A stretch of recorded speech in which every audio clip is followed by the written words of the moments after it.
efetuando um depósito no montante integral, quando você suspende a exigibilidade do crédito, encontrar-se-á suspenso também o curso do prazo prescricional. Portanto, meus amigos, pode anotar aí. Qualquer uma das modalidades do artigo 151 do CTN, além de suspender a exigibilidade do crédito, também suspendem o curso do prazo prescricional. Ficou claro? E não faz sentido isso? Claro que faz sentido, sem dúvida nenhuma. Porque, ainda que você não seja muito afeito à fazenda pública, ainda que você queira algum conflito com a fazenda pública, você não concorda comigo que se a fazenda pública não tem condições de executar porque você suspender a exigibilidade do crédito, não seria justo para ela continuar correndo a prescrição. Porque se continua correndo a prescrição, ela fica de mãos atadas. Ela diz assim para você, escuta, tudo bem, eu não posso executar, vou te respeitar. Mas então, você não pode deixar que esse prazo prescricional continue andando. Porque se continuar andando, ela não tem o que fazer, ela não pode executar, mas o prazo corre. Se você consegue manter suspensa a exigibilidade do crédito por mais de 5 anos, você diz, agora também não adianta mais você cobrar porque prescreveu. Então, não teria condições de fazer isso. Perfeito? Joia? Então, que fique bastante claro, as modalidades do artigo 151, elas falam em suspender a exigibilidade do crédito tributário. Porém, elas, por consequência, também suspendem o prazo prescricional. Isso é bastante interessante, você tem que tomar cuidado, porque o CTN mesmo, ele fala na suspensão da exigibilidade do crédito. Não há nenhum outro dispositivo do CTN que diga expressamente sobre suspensão da prescrição. Pois é, isso não tem. Você pode ler o CTN de fio a pavio, como se diz, do artigo 1º até o artigo 218, e você não vai encontrar um dispositivo que fale em suspender o prazo prescricional. Abertamente, expressamente, o CTN nada dispõe.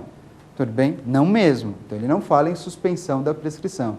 Entende, por outro lado, a jurisprudência que é admitida a suspensão da prescrição, sem problema nenhum. Perfeito?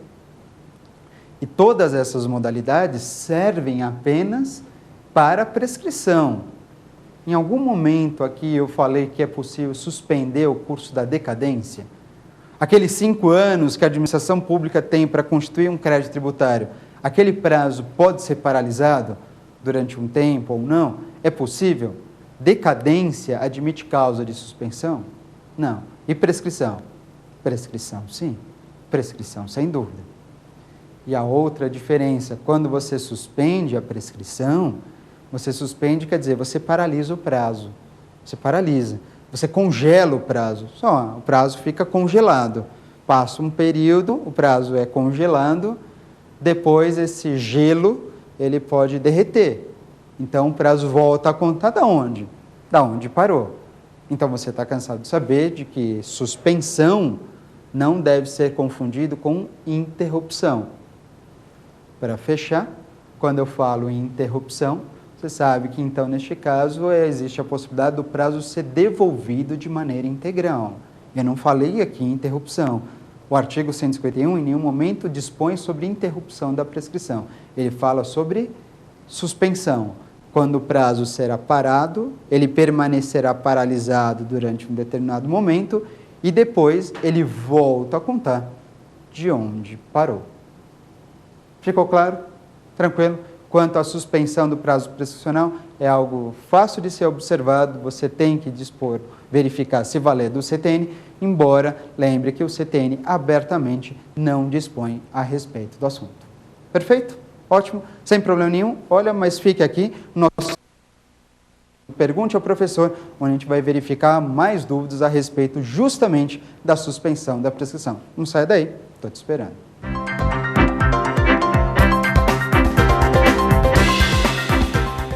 Iniciamos agora o nosso segundo bloco, Pergunte ao Professor. E o Pergunte ao Professor, você sabe, você tem tanto participado, justamente no dia de hoje, eu vou responder algumas dúvidas por vocês encaminhadas. Vocês devem continuar encaminhando suas dúvidas, suas perguntas, que inclusive pode se tornar um tema de no nosso próximo programa. Mas enfim, você pode mandar isso para o nosso e-mail provafinal@lfg.com.br. Mande, não deixe de encaminhar suas dúvidas, suas perguntas, enfim, que eu respondo aqui no ar para vocês, direto do nosso programa. Tudo bem? Perfeito? Bom, se é assim então, vamos começar com as nossas primeiras perguntas a respeito de suspensão do prazo prescricional, dúvidas que são muito comuns a respeito do assunto. Vamos lá? Acompanha comigo. Primeira pergunta. Professor, a inscrição endividativa pode suspender o prazo prescricional? Uma das perguntas mais comuns que existem a respeito de suspensão da prescrição, quando ele questiona sobre a inscrição endividativa. Ora, será que a inscrição endividativa, lembrando exatamente da pergunta do nosso colega, tem condições de suspender o curso do prazo prescricional? E por que da pergunta na realidade? Porque o que eu tinha dito aqui para vocês é que a suspensão da prescrição se dá através daquelas modalidades que suspendem a exigibilidade do crédito tributário, todas elas ilustradas no artigo 151 do CTN. Eu cheguei a comentar sobre a inscrição endividativa, mas disse apenas que a inscrição endividativa é uma etapa imprescindível para se chegar na execução fiscal, porque é com a inscrição endividativa que se conquista o título executivo para que se possa promover uma execução fiscal. Perfeito? Joia. Acontece que o nosso colega certamente leu a Lei de Execuções Fiscais, a Lei 6.830 de 1980, a legislação específica do assunto.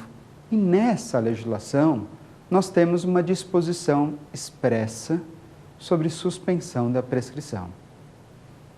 Eu estou falando, neste caso, do artigo 2º, parágrafo 3º da Lei 6.830 de 1980, que dispõe mais ou menos o seguinte, de que a partir do momento que um crédito tributário que deixou de ser recolhido é inscrito em endividativa, no momento da inscrição em endividativa, o prazo prescricional, que é da Fazenda Pública, esse prazo prescricional será suspenso por até 180 dias. É isso mesmo que você ouviu falar. No ato da inscrição endividativa, conforme dispõe a Lei 6.830 de 1980, no ato da inscrição endividativa, o prazo prescricional será suspenso por até 180 dias. Mas você diz, não, espera um pouquinho. Então suspende, mas aí está claro a informação, está lá na lei, que suspende por 180 dias. O que significa dizer, então, que no final das contas, se a gente bem imaginar, a Fazenda Pública, ela tem que inscrever para executar. E quanto tempo ela tem para executar? Bom, tem 5 anos. Mas que para executar ela não tem que inscrever de forma antecedente? Precisa. E quando inscreve endividativo, por quanto tempo fica suspenso o prazo? 180 dias. Bom, então no fundo, a Fazenda Pública acaba, por consequência, tendo um prazo de 5 anos, mais 180 dias para se promover uma execução fiscal. Certo? Pois é. Se é assim, então, 5 anos mais 180 dias, o que acaba sendo quase que equivalente a 6 meses, a Fazenda Pública, então, tem uma grande vantagem, onde ela teria 5 anos e meio, 5 anos e 6 meses, 5 anos e 180 dias para executar, de acordo com a Lei de Execuções Fiscais. Mas a pergunta é, o que entende a jurisprudência acerca do assunto? Até mesmo baseado em algumas primeiras informações que eu comentei para vocês no início do nosso tema do dia, no início do nosso primeiro bloco. Lembra que eu falei que tanto decadência como prescrição são enquadrados, são compreendidos como normas gerais de direito tributário e como normas gerais de direito tributário que são, tratam-se de matérias reservadas à legislação complementar? Lembrou, né?